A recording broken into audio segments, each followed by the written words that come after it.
सिपाही या जब कोई शख्स तरबियत के बाद जंग में उतरता है, मैदान जंग में मुकाबला करने के लिए उतरता है, तो ज़रूर है कि उसके पास तमाम वो हथियार मौजूद हों जो खुदावंद ताला ने उसको दिए हैं। हम ये रूहानी तौर पर भी देखेंगे और जिस्मानी तौर पर भी इन चीज़ों को देखेंगे। हम रूहानी तौर पर भी सिपाही को देखेंगे और जिस्मानी तौर पर भी सिपाही को देखेंगे। आज अगर हम देखें तो यहाँ पर हम अपने मौजूदा हालात को अपने इर्द गिर्द अगर हम देखें तो ये मसीही के लिए एक जो मसीही घराने में पैदा हुआ और कलामे मुकद्दस को जानता है, वो इस बात को बखूबी वाकिफ है कि वो एक हालते जंग में है। वो क्या है जी? हालते जंग में है। खुदावंद की मुकद्दस कलाम में से हम देखेंगे इफिसुस की कलीसिया के नाम मुकद्दस पौलुस रसूल का खत 6 बाब 10 से 20 आयात, इसी चंद आयात जो है हम पढ़ेंगे।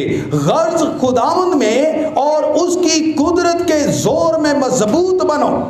हर एक लफ्ज़ जो है, मैंने बताया कि खुदावंद का कलामी मुकद्दस हर एक लफ्ज़ में बरकत रखता है, बशर्ते कि हम उसको रिसीव करें। हालेलुया। तो इस चीज़ को याद रखिएगा। यहाँ पर हम पढ़ेंगे खुदा के सब हथियार बांध लो ताकि तुम अबलीस के मंसूबों के मुकाबला में कायम रह सको, क्योंकि हमें खून और गोश्त से कुश्ती नहीं करना है, बल्कि हुकूमत वालों और इख्तियार वालों और उस दुनिया की तारीकी के हाकिमों और शरारत की उन रूहानी फौजों से जो आसमानी मुकामों में है।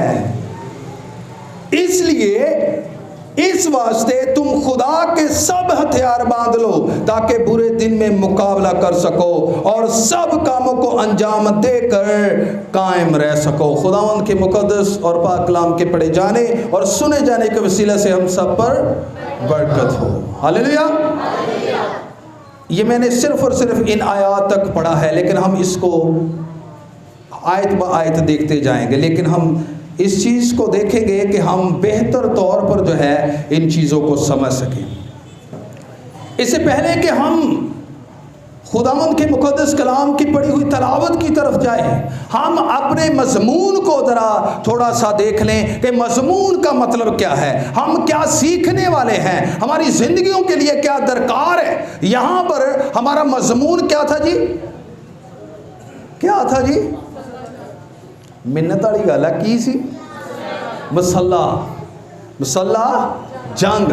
अब मसल्ला जंग जो ये लफ्ज़ है, इसको अल्फाज को अगर हम देखें तो इल्मे लुगत में ये सिफ्ते ज़ाती है। ये सिफ्ते ज़ाती है, यानी सिफ्ते ज़ाती क्या होता है कि जो इंडिविजुअल हो, जो एक शख्स के लिए मौजूद हो, यानी एक शख्स जो अकेला, किसी ग्रोह के बारे में नहीं, किसी भी ख़ानदान के बारे में नहीं, ये सिर्फ और सिर्फ इंडिविजुअल बात है जो हमारी ज़ात से मुतल्लक है, यानी मुसल्ला जंग जो हमारी ज़ात से मुतल्लक है। और इसके बारे में मैंने जो है वो है लड़ाई के वास्ते कमर बस्ता होना। क्या है जी? लड़ाई के वास्ते कमर, जंग के लिए आमादा और हथियारों से लेस होना। यानी इसका मतलब क्या है कि हथियारों से भरे होना, हथियार अपने जो हमें दरकार है उसको लेकर चलना। इन तमाम मैनी को जानने के बाद हमने ये जाना कि आज हमें जो सीखने वाले हैं वो किस खास के नहीं है। मैं पहले बता रहा हूं कि कोई भी ऊंचा दर्जे का कोई भी शख्स या सिर्फ और सिर्फ पादरी साहबान या कोई और शख्स जो है जो स्पेसिफिक है उसके लिए नहीं है।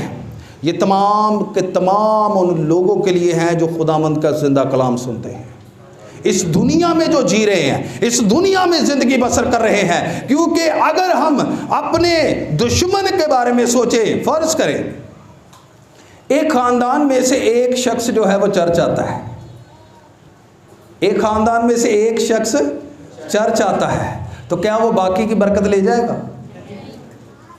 बाकी की बरकत ले जाएगा? क्या वो बाकी चीज़ें जो खुदावंद ने बरकतें, रहमतें, करम, फजल जो रखा है वो क्या दूसरों के ख़ानदान में जो घराने या लोग मौजूद हैं उनके लिए ले जाएगा? नहीं, वो सिर्फ और सिर्फ अपने लिए वो सब चीज़ें समेट सकता है। इसी तरह हम आगे देखते हैं कि फौजी, एक फौजी की मिसाल ले लें जी। तुसी कहना कि भी पास साहब फौजी ने तो ता करके फौजी की मिसाल देती है। एक फौजी जो है उससे पहले कि वो भर्ती हो उसका माइंड तैयार किया जाता है, वो ट्रायल पर देता है, वो ट्रायल देता है, वो अपना इंटरव्यू देता है कि क्या ये इस भर्ती और कलामे मुकद्दस के मुताबिक इसके लायक है या नहीं है, क्या ये फौज के लायक है कि नहीं है। तो क्या होता है, पहले इंटरव्यू होता है, उसके बाद उसको क्या कर लिया जाता है, भर्ती कर लिया जाता है, और भर्ती करने के बाद जो है उसको तरबियत बाकायदा क्या दी जाती है, तमाम हथियारों को चलाने की क्या दी जाती है, तरबियत दी जाती है। इसी तरह ही इसको अगर हम रूहानी पहलू में देखें, इसी तरह हमें खुश होने की ज़रूरत है कि हम मसीह के सिपाही हैं। हम मसीह के क्या हैं, केड़ा केड़ा सिपाही है जी मसीह दा। ये खुदावंद दे कलाम की गल दस रहा मैं। खुदावंद के कलाम मुकद्दस में लिखा है, मैं इसका सबूत भी आपको दे सकता हूँ। खुदावंद के कलाम मुकद्दस में लिखा है, जो आज हमने वाला पढ़ा वो कौन सा है, वो जंगी हालात के बारे में, मुसल्ला जंग जो है जिसमें हथियारों की बात की जाती है। तो हथियार को सिविल चला देने के फौजी सिपाही चलाते हैं, जो कोई आम शख्स चलाए तो क्या जुर्म है, आम शख्स क्या हो तो जुर्म है। लेकिन वो जो तरबियत याफ्ता है, जिसको थ्राइज किया जाता है, जिसको दिया जाता है, जिसके हाथ में खुदावंद खुदा ने या दूसरे लोगों ने दिया होता है, तो वो जो है उस हथियार को चलाने का अहल है, वरना कोई सिविल शख्स जो है वो चला नहीं सकता। इसी तरह हम मसीह के सिपाही हैं, और दी साल्वेशन आर्मी में हम क्या है, हम क्या है जी, दी साल्वेशन आर्मी में सिपाही है। और हमें खुश होना चाहिए कि हम शैतान के मद्दे मुकाबल उसकी जंग में, मैदाने जंग में उसके सामने खड़े होकर ललकार रहे हैं। हालेलुया, उसके सामने खड़े होकर ललकार रहे हैं। बहुत सारे लोग कहते हैं लो जी ये वर्दी क्यों है, बहुत सारे लोग ये सोचते हैं वर्दी क्यों है। वो मेरे भाई, हम यीशु के सिपाही हैं। हालेलुया, हम यीशु के सिपाही हैं। अगर आप इस चीज़ को देखें तो यहाँ पर लिखा है, इसलिए हमारी ये ज़ाती जिम्मेदारी है कि हम खुदा के घर आएं, बरकत को हासिल करें, रूहानी हथियारों से लेस हों, और जो शेरे बबर की तरह धाड़ता फिरता है, जो मैदाने जंग को गर्म किए हुए है, जो मैदाने जंग में जो लड़ाई बर्पा किए हुए है, हम खुदा के हथियारों को लेकर उसके सामने ललकार के इस बात को कहें कि तू जो है वो जंग करने पर आमादा है, और अब जो है मैं खुदा का सिपाही तेरा मुकाबला करूंगा। कलाम मुकद्दस में से, और फतह से बढ़कर गलबा यीशु नाम में। हालेलुया।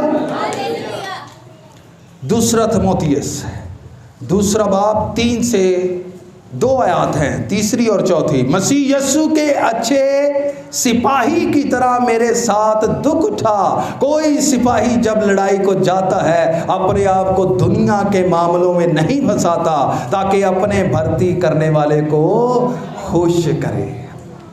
तो कौन कहता है कि हम यीशु के सिपाही नहीं हैं? तो मेरे अजीज़ों, आप फ़ख्र से यूनिफॉर्म को पहना करें, क्योंकि आप से शैतान जो है, आपका दुश्मन जो है, वो आपको देखकर थरथराता और कांपता है। हालेलुया, थरथराता और कांपता है। इससे पहले कि हम इन हथियारों के बारे में सोचें, हमें ज़रूरत है जंग की हिकमत अमली को समझने के लिए। बगैर दुश्मन की पावर को, उसको पहचाने हुए क्या कोई जंग लड़ी जा सकती है? लड़ी जा सकती है जी। यहाँ पर लिखा है कि खुदा के सब हथियार बांध लो, ताकि तुम इब्लीस के मंसूबों के मुकाबले में। इब्लीस के क्या है जी? हमारा दुश्मन जो है वो नहायत ही जो है वो तेज तराज है। हमारे दुश्मन के बहुत सारे नाम हैं। उसका नाम बुराई, खूनी और झूठ, और झूठ का बाप जो है उसको कहा गया है। एक तरह उसको इस दुनिया के जहां का हाकिम कहा गया है। वो पुराना अजदहा, वो पुराना सांप, ये तमाम अलकबात जो हैं उसके हैं, अलकाब जो हैं ये उसके हैं। इस चीज़ को याद रखेगा। हमारा जो है वो दुश्मन निज़ाम जो है वो इब्लीस के हाथ में है, वो इब्लीस के हाथ में है। इसको खुदावंद ताला ने ऐसा दर्जा दिया था कि ये खुदावंद यीशु अल मसीह के दूसरी जगह पर था। इसको इतनी कुव्वत और इतनी हिकमत इसको दी गई थी। ये साया अफगन था, ये फरिश्तों पे ऊपर जो मुकर्रब था, ये ऐसा फरिश्ता था जिसके अंडर 1/3 फरिश्तगान मौजूद थे और ये नहायत मुकर्रब फरिश्ता था। इसके पास दुनिया की तमाम वो कुव्वत मौजूद है, लेकिन खुदावंद ताला की ज़ात ने हर एक कुव्वत इसको दी, लेकिन ज़िंदगी की कुव्वत इसके पास नहीं। ज़िंदगी और हमेशा की ज़िंदगी खुदावंद यीशु मसीह की ज़ात के पास।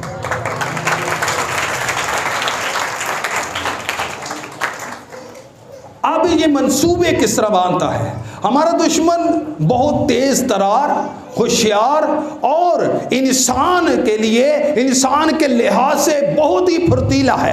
हमें तमाम उन मंसूबों को देखने की ज़रूरत है। ये इंसान को जिस्मानी, ज़हनी तौर पर और तमाम रूहानी तौर पर बर्बादी का शिकार बना देता है। किस तरह? आप जिस भी फैक्टर में चले जाएं, आपको कोई ना कोई बुराई ज़रूर नज़र आएगी। आप मोबाइल उठा के देख लें, उसमें आपको बुराई नज़र आएगी। आप टीवी उठा कर देख लें, उसमें आपको बुराई नज़र आएगी। आप जो है वो तमाम की तमाम मीडिया को देख लें, उसमें आपको बुराई नज़र आएगी। यहाँ तक कि झूठी अफवाहें और झूठे मंसूबे जो हैं वो हमारे लिए तैयार करता है, ताकि हम किसी न किसी तरह जो है इसमें क्या हो जाए, गिर जाएं। और वो हमें इस तरह फेंक देता है, हमें तोड़ और मरोड़ के, जिन्हों असी कहने तोड़ मरोड़ के सानू इस तरह सुट देता है जिवें कागज़ सुट दिता जाता है। लेकिन आज हम इसके बारे में देखेंगे, आज हम इसके बारे में देखेंगे। उन्हें तो बड़ियां चलाकियां मार लिया, अब दुनिया भरी पड़ी है उसकी चलाकियों से। जो तमाम अपने उसने हथकंडे इस्तेमाल करने हैं, अपने तमाम जो है वो शतूंगड़े जिन्होंने असी कहने हैं, जिन्होंने शतूंगड़े कहने, यानी कि छोटे छोटे जड़े शरारता करने वाले जड़े अबलीसी तस्वीरें जो हैं वो छोड़ता है। लेकिन मेरे चीज़ों, आज हम उसके मद्दे मुकाबिल खड़े हैं। हर एक मसीही जो है इस बात को जान ले। हमारे यहाँ पर लिखा है, और इस वास्ते तुम खुदा के सब हथियार बांध लो ताकि बुरे दिन में मुकाबला कर सको। मेरे अजीज़ों, ये आज के दिन जो है वो बुरे दिन गिने जा रहे हैं, क्योंकि ये लिखा है कि वक्त को गनीमत जानो क्योंकि दिन बुरे हैं। अब सबसे पहला हथियार जो है, सबसे पहला हथियार कौन सा है? सच्चाई से अपनी कमर कस कर और रास्तबाजी का बख्तर लगा कर। अब ये कमर कस जो होता था, यानी कमर कसने के लिए एक पटका होता था। कमर कसने के लिए चमड़े का एक पटका होता था या किसी मजबूत चीज का बना होता था। वो ना सिर्फ सिपाही को चाको चौबंद रखता था, ना सिर्फ सिपाही को चाको चौबंद रखता था, बल्कि उसे दूसरी चीजें पसाने और रखने की जगह भी मुहैया करता था। और सिपाही को ऐसे घेरे रहता था कि जैसे खुदावंद की सदाकत ईमानदारों को चारों तरफ से घेरे हुए। ये जो कमर कस है, इसके लिए हम अच्छे से खड़े हो सकते हैं। ये जो कमर बंद, हमें जो कमर बस्ता जो दिया गया है कि सच्चाई के साथ, अब सच्चाई जो है वो सच्चाई खुदावंद का मुकद्दस कलाम है। और सच्चाई ये है कि खुदावंद यीशु अल मसीह ने कफारा दिया है और हमें इस काबिल किया है। आज हमारे पास जो है वो खुदावंद का पाकरू और उसके हथियार मौजूद हैं, ताकि हम जो हैं वो इब्लीस का मुकाबला कर सकें।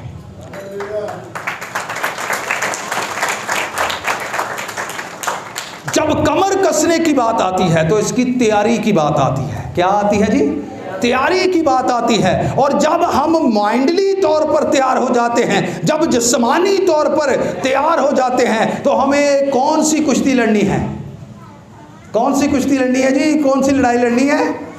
जिस्मानी नहीं बल्कि रूहानी लड़ाई लड़नी है। और इसके लिए क्या करना होगा, हमें खुदावंद के कलाम के मुताबिक अपनी कमर को कसने के लिए खुदावंद के हुजूर से सच्चाई और रास्तबाजी का जो बख्तर है वो लगाने की ज़रूरत है। और जब हम खुदावंद के मुक़द्दस कलाम पर चलते हैं, इन सच्चाइयों से वाकिफ हो जाते हैं, तो हम मुकम्मल तौर पर तैयार हो जाते हैं। और जब तैयार हो जाते हैं तो लिखा है कि ये दूसरी चीज़ों को भी, हथियारों को भी लगाने के क्या आती थी, काम आती थी। तो हम तमाम उन मजबूत हथियारों से लेस हो जाते हैं। और जब लेस हो जाते हैं तो लिखा है सिपाही को ऐसे घेरे में ले लेता था जैसे खुदा की सदाकत ईमानदार को चारों तरफ से घेरे रखती है। जिन हथियारों का यहाँ जिक्र है वो गले, सीना और फेफड़ों को ढांक लेते थे। क्या होते थे जी? खुदावंद ताला के हुजूर जब हम इन आयात को पढ़ते हैं तो इस चीज़ को याद रखिएगा कि वो शैतान जो हमारा दुश्मन है वो हमारे गले पर भी वार कर सकता है। वो हमारे गले पर भी वार कर सकता है। वो कैसे कि आपका गला जो है खुदावंद के लिए इस्तेमाल होने की बजाय आप उसमें से गाने गाना शुरू कर देंगे, आप वो तमाम बदगोई करना शुरू कर देंगे, आप किसी के लिए जो है कुछ गोई करना शुरू कर देंगे, आप गीबत करना शुरू कर देंगे, आप बदगोई करना शुरू कर देंगे, आपकी आवाज का गलत इस्तेमाल किया जाएगा। वो आपके गले को भी जो है वो इस्तेमाल कर सकता है। और याद रखिएगा उसके तमाम वार जो हैं वो तमाम के तमाम हमें मौत तक लेकर जाते हैं। उसके तमाम वार जो हैं वो मौत तक लेकर जाते हैं। और सीना जो है, सीने के अंदर तमाम अज़ा मौजूद है। जारी बात है, सीने के अंदर क्या है जी? तमाम अज़ा मौजूद हैं। और वो हमें तमाम जिस्मानी लिहाज से बीमारियां भी लगा सकता है। लेकिन मेरे अजीज़ों, जब हमने इस सच्चाई के बख्तर को पहना होगा तो शैतान की जुर्रत नहीं होगी कि वो हमें हर टच भी कर जाए। तो यहाँ पर लिखा है कि वो फेफड़ों को भी डांक देता है। फेफड़ियां दे विच माड़ी जिन्नी भी चीज़ चली जाए ना तो बंदा की हो जाता है। तो सीने में भी जो चीज़ें हैं उनमें डैमेज हो जाए तो क्या हो जाता है? तो मैंने पहले बताया कि खुदावंद ताला के सब हथियार हमें मौत से बचाने के लिए हैं। हालेलुया। अब दूसरा हथियार देखेंगे, कौन सा है जी? अब शैतान के मंसूबे ये हैं कि मियाँ बीवी में लड़ाई डलवा दे। अब शैतान के मंसूबे ये हैं कि भाइयों भाइयों में लड़ाई पड़वा दे। अब भाई जो तमाम मंसूबे हैं वो बहनों बहनों में और जगह की वजह से, तमाम उन दुनियावी ख्वाहिशों की वजह से वो लड़ाई डलवाने में जो है वो पेश है। क्योंकि लिखा है वो शेरे बबर की तरह धाड़ता फिरता है, वो फाड़ता है और खाता है और तमाम बातों में हमें नुकसान पहुंचाने के लिए कादिर है। और जहां पर जो है वो नफरत लेकर आता है, जहां पर लड़ाई झगड़ा लेकर आता है, हम जो मसीह के सिपाही हैं, हम जो मसीह के फौजी हैं, हम जो जंग में उतरे हुए हैं, हमारे पास तमाम कमर बस्ता जो है, जो हमने कमर पर तमाम जो हथियार बांधे हुए हैं और उसी के साथ सुलह की खुशखबरी के जूते हैं। और सुलह की खुशखबरी के जूते, जहां पर नफरत, जहां पर झगड़े हैं, हमारे जो तमाम सिपाही हैं उनका काम है कि वहां पर कदम रखते ही सुलह हो जाए। वहां पर आपके कदमों में सुलह की खुशखबरी के जूते होने चाहिए। ये ना हो कि साडे कदम रखना सगों जनाब बल पवे, तेल नहीं लैके जाना, सुलह की खुशखबरी के जूते लैके जाने। कई बार होंगे ना मोटरसाइकिल के एडी कोई बोतल रखी होंगी हाफ लीटर की तेल वाली, कितने भी जरूरत पे तो छिड़क देना मोटरसाइकिल में डालने के लिए। तो इसी तरह भी जो बहुत सारे लोग होते हैं, मैंने पहले बताया बहुत सारे लोग होते हैं, इसमें ये ज़रूरी नहीं है कि कलीसिया में से ही हों।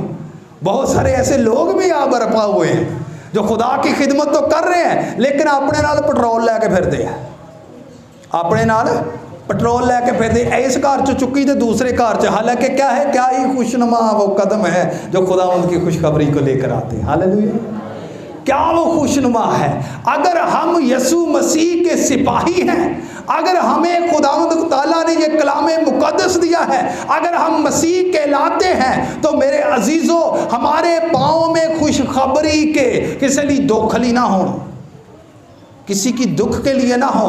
खुशखबरी ये है कि हमें खुदावंद यीशु मसीह ने मौत पर फतह दे दी है। हालेलुया, ये खुशखबरी है। हमें तमाम शैतान के कामों पर गलबा दे दिया है, ये खुशखबरी है। और ये सुलह के जूते किसी के लिए लड़ाई झगड़ा खत्म करने वाले हों, तो शैतान के वारों को खत्म करने वाले हों। ये ना हो कि हम भी उसमें मिलकर जो है उस झगड़े को, उस जगह को जो है वो मैदान जंग बना दें। हमारे पाँव में क्या होना चाहिए? सिपाहियों के जूतों के नीचे कीलें लगी होती थी। इस चीज़ को याद रखिएगा। क्या लगी होती थी? वो जम कर खड़ा होता और उसे कोई धकेल नहीं सकता था, उसको धकेलना मुश्किल था। तो मेरे अजीज़ों, अपने पाँव को अपने खुदावंद मुक़द्दस कलाम के ज़रिया से मजबूत कर लें, उन कीलों को मजबूत करें, उन कीलों को लगाएं, ताकि शैतान आपको हिलाना भी चाहे तो कभी आप हिल ना पाए, आपको शैतान धकेल ना पाए तो आप हिल ना पाए। आप एक जगह पर डट कर उसका मुकाबला करें और ललकारें, जैसे दाऊद बादशाह ललकारता है, तू जो है वो तलवार और भाला लेकर मेरे पास आता है, मैं जिंदा खुदा के नाम से तेरे पास आता हूं और तेरे सर को मैं और तेरे जिस्म को मैं क्या करूंगा जी? परिंदों को खिलाऊंगा। हालेलुया। तो ये ऐसा एक सिपाही को होना चाहिए कि आपको कोई भी आजमाइश, आपको कोई भी शैतानी मनसूबा जो है वो आपको हिला ना सके। ये फैन ऑन कर दें। आगे वाला जी, ईमान की क्या लगाकर जी? ईमान की कलाम मुकद्दस खोला है सबने? खोला हुआ जी? थक तो नहीं गए? परेशान तो नहीं है? खुदावंद के जलाल के लिए जोरदार तालियां, जरा पता लगे जी। ईमान की सिपर लगाकर कायम रहो। ये एक बड़ी सिपर होती थी। सिपर समझते हैं आप? ये 4 फुट से 1 फुट के करीब, उससे भी ज़्यादा होती थी, जिसके पीछे जो है वो तमाम लिहाज से सिपाही जो है वो छिप जाता था। क्या होता था जी? और खुदावंद के मुकद्दस कलाम में लिखा है, मैं यहोवा खुदा तेरी सिपर हूँ और मैं तेरी पनाहगाह हूँ, तुझे कोई भी हथियार जरा ना पहुँचाएगा, तू मुझ में आकर पनाह ले। और यहाँ पर लिखा है, ईमान की सिपर लगा कर कायम रहो, डोलना नहीं है। और लिखा है कि ये 4 से तकरीबन 2 फुट यानी 4 से लेकर 2 इंच फुट की थी। और लिखा है पूरे जिस्म की सिपर होती थी। इस सिपर लकड़ी या धात का मुस्ततील यानी लंबाई में टुकड़ा होता था, जिस पर कैनवस यहाँ पर मजबूत लगाया जाता था। लड़ाई शुरू होने से थोड़ी देर पहले, ये बड़ी ख़ास बात है, इसको सुनिएगा, लड़ाई शुरू होने से पहले वो पानी में इसको डुबो लेते थे। क्या करते थे? पानी में डुबो लेते थे, ताकि जो आतिशी तीर है वो लगते ही क्या हो जाएं? बुझ जाएं। इस चीज़ को याद रखिएगा कि जब हम उस सिपर, उस ईमान की सिपर में कायम रहते हुए, उस पर अमल का पानी चढ़ाते हुए, खुदावंद के कलामे मुकद्दस क्या है जी? जिंदगी का पानी है। यीशु मसीह क्या है? जिंदगी का पानी है। और इब्तिदा में कलाम था, कलाम खुदा के साथ, और कलाम हमने ऐसा जलाल देखा जैसा बाप के। और जब वो कलाम है और कलाम जिंदा पानी है, तो यीशु मसीह कहता, मैं जिंदगी का पानी हूँ। और उस ईमान को, उस सिपर की, जो ईमान की सिपर है, उसको पानी में डिप करें। उसके पानी में डिप करके जब आप शैतान के जो तमाम तीर हैं उसके सामने रखेंगे, तो शैतान के तमाम तीर जो है वो जल जाएंगे। वो तमाम बुझ जाएंगे। क्यों? क्योंकि वो ईमान की सिपर है और उसमें अमल का पानी मौजूद है, और खुदावंद यीशु मसीह जिंदगी का पानी है। इस चीज को याद रखिएगा। यहां पर लिखा है ये तीर जो है उसको क्या करता था? बुझा देता था। जब हम इस जिंदगी के पानी को लेकर अपने ईमान का जो है वो मुजाहिरा करेंगे तो उसकी मजाल नहीं है कि उसके तीर जो है हमें टच भी कर जाए। हालेलुया। उसके आगे जी और कौन सा है? मैं तो आपसे इसलिए पूछ रहा हूं कि आपको पता चले कि क्या है। हाँ जी, आगे क्या है? और निजात का खौद है। ये खौद चमड़े का बना होता था और उसके बाद उसके ऊपर पीतल का जो है वो क्या करते थे, जो उसको मंडते थे, पीतल उसके ऊपर चढ़ाते थे। तो इस चीज़ को याद रखिएगा कि वो कहाँ पर पहनते थे? सर पर पहनते थे। क्या? कहाँ पर? सर पर पहनते थे। शैतान हमारे जहनों को भी मुंतशिर कर सकता है, शैतान हमारी ज़हनी सोचों को भी मुंतशिर कर सकता है। इसके लिए खुदावंद ताला कहते हैं कि तुम जो हो हथियारों में से क्या कर लो? खौद पहन लो, निजात का खौद पहन लो। हर वक्त जो है तुम्हारी सोच निजात के ऊपर लगी रहनी चाहिए, छुटकारे के ऊपर लगी रहनी चाहिए। और इस चीज़ को याद रखिएगा कि ये तमाम के तमाम हथियार दफाई हथियार हैं। क्या हथियार है जी? दिफा करने वाले हैं। इसमें वार करने वाली तो कोई बात नहीं जी, वार करने वाली कोई बात नहीं। इस चीज़ को याद रखिएगा। मैं इसको आखिरी चंद बातें हैं उनको समेटने लगा हूं। तमाम दफाई हथियार दिफा करने के लिए है, लेकिन आखिर में एक बड़ी खूबसूरत बात लिखी है। वो क्या है जी? और रूह की तलवार जो खुदा का कलाम है ले लो। क्या कर लो जी? रूह की तलवार जो है क्या करना है? उसको ले लो। अब इस बात को जहन में रखिएगा कि खुदावंद ताला के हजूर जंग के दौरान हमें ज़्यादा अपनी हिफाजत करने की ज़रूरत है, क्योंकि ज़्यादा जो हथियार है वो हमारी दिफा के लिए है, ज़्यादा हमारी मुहाफ़ज़त के लिए है। लेकिन एक बात बड़ी खुशी की बात है, और जब वो क्या है कि हम दिफा ही करते नहीं रहेंगे, हमें एक ही वार करने की ज़रूरत है, और वो खुदावंद का जिंदा कलाम जो दो धारी तलवार से भी ज्यादा की। किन्ने वार करे, साढ़े को दफा भी मौजूद है। जितने मर्जी वार कर ले, लेकिन हमारे पास दिफा के लिए हर एक चीज मौजूद है जो हमारे जहनों को, जो हमारे पाँव को लड़खड़ाने नहीं देती, जो हमारे जिस्म के अज़ाओं को कभी बीमार नहीं होने देती, हमें किसी भी तरह से गलत मंसूबे में पड़ने नहीं देती, हमें तमाम बातों में मुहाफ़ज़त मिलती है। और ओदे लई सिर्फ इको ही वार है, और खुदावंद दा कलाम है, जो ओनू ही करना तो उंज ही तय तय हो जाना है। हालेलुया। हमारा एक बार ही उसके ऊपर बहुत है, जिन्हें मर्जी वो वार करे, लेकिन साडा एक बार ही है। लेकिन वो वार किस में है? वो खुदावंद ताला के मुक़द्दस कलाम की है। तो मेरे अजीजों, इस बात को याद रखिएगा कि हम मसीह के जो है वो क्या है? सिपाही हैं। मैदाने जंग लग चुका है, खुदावंद ने हमें भर्ती कर लिया हुआ है।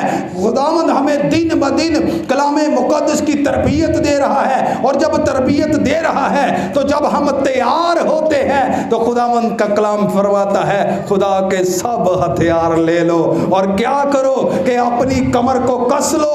अब मुकाबले की बारी है। अब तुम कमर को कसने के साथ सीधे खड़े हो जाओ, क्योंकि तुम्हारे साथ सच्चाई है और दुनिया में कहीं और सच्चाई नहीं, और वो झूठा है, और झूठ के बराबर कभी सच्चाई नहीं हो सकती। सच्चाई के सामने झूठ कभी नहीं टिक सकता। इसलिए तुम सीधे खड़े हो जाओ और कमर के साथ कमर बस्ता और तमाम हथियार को लगा लो, जो तुम्हारे अंदरूनी अज़ाओं को भी मुहाफ़ज़त में रखेगा, जो तुम्हारे पाँव को लड़खड़ाने नहीं देगा। तुम्हारे पाँव में कीलें लगा दी गई हैं कि तुम कहीं क्या हो जाओ, भटक ना जाओ, कभी हिल ना जाओ, तुम्हें कोई धक्का दे तो तुम गिर ना जाना। तुम्हारे पाँव में सुलह के जो खुशखबरी के जूते हैं, जहाँ पर नफरत का वार वार होता है, जहाँ पर झगड़े का वार होता है, वहाँ पर सुलह के कदम रखो और वहाँ पर तमाम उसके वार जाते रहेंगे। तो आप इस चीज़ को जहन में रखिएगा, वो जितने चाहे मर्जी जो है वो वार करे, हमारे पास हर वार का हल है। और ज़रूर है कि हमारा एक हथियार जो है, अगर हमने उस हथियार को लिया है तो मैं फिर कहूँगा कितने बाइबल मुकद्दस लेके आए हैं? कितने लोग लेकर आए? हाथ ऊपर करेंगे, ऊपर।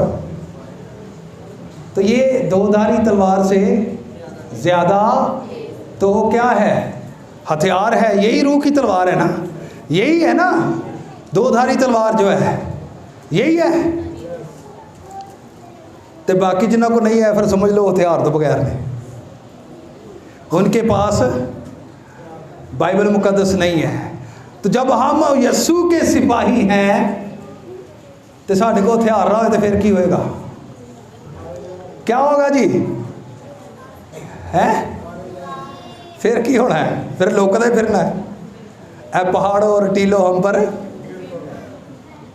तो आज हम इस चीज़ को देखेंगे, शैतान के लिए हर ईमानदार एक ख़तरा है।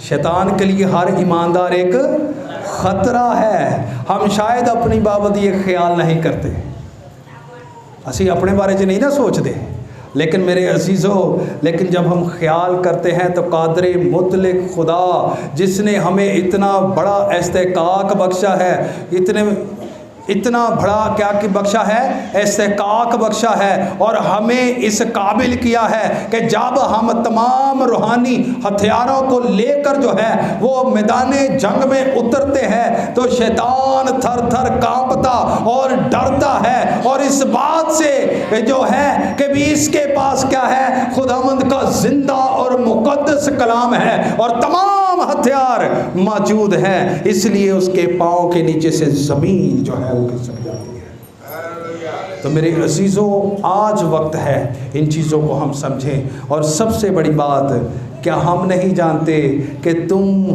खुदा के रूह का मक़दिस हो और खुदा का रूह तुम में? शैतान इस चीज़ को, इस हकीकत को जानता है और इसलिए वो थरथराता है कि इसमें खुदा ताला का रूह है। और जब खुदा ताला के बारे में ये बात कही जाती है तो लिखा है कि तुम किस बात में परेशान होते हो, तुम में जो मौजूद है, तुम में जो है वो इस जहान में, यानी जो शैतान है इस जहान का खुदा, तुम में जो मौजूद है वो उससे बड़ा है जो इस दुनिया में है। जो इस दुनिया में यानी जो शैतान है उससे बड़ा जो है, बड़ा यानी कौन है? खुदावंद ताला की ज़ात, और वो तुम में बसेरा करती है। मेरे अजीज़ों, खुदावंद ताला ने हमें कितने बड़े इस्तेकाक बख्शे हैं, कितने हथियार बख्शे हैं। हमारा एक वार ही काफ़ी है अगर हम खुदावंद के कलाम के मुताबिक ज़िंदगी बसर करें। अगर हम उसके हथियारों को ले लें, तमाम चीज़ें वो ले लें, तो तब शैतान हमारे सामने खड़ा नहीं हो सकेगा। हमारे पास किलों को ढा देने वाले हथियार हैं। जब हम वार करते हैं, जब हम ललकारते हैं, तो ये रूह की दीवारें भी ज़मीन दोस्त हो जाती हैं। सिर्फ़ और सिर्फ क्या है, हमें खुदावंद ताला के हजूर जो है अपने आप को पहचानने की ज़रूरत है। हम मसीह के सिपाही हैं और ज़रूर है कि हमें ये तमाम हथियार अपने पास रखने की ज़रूरत है। खुदावंद इस मुक़द्दस कलाम के वसीला से हम सबको बरकत दे। आमीन।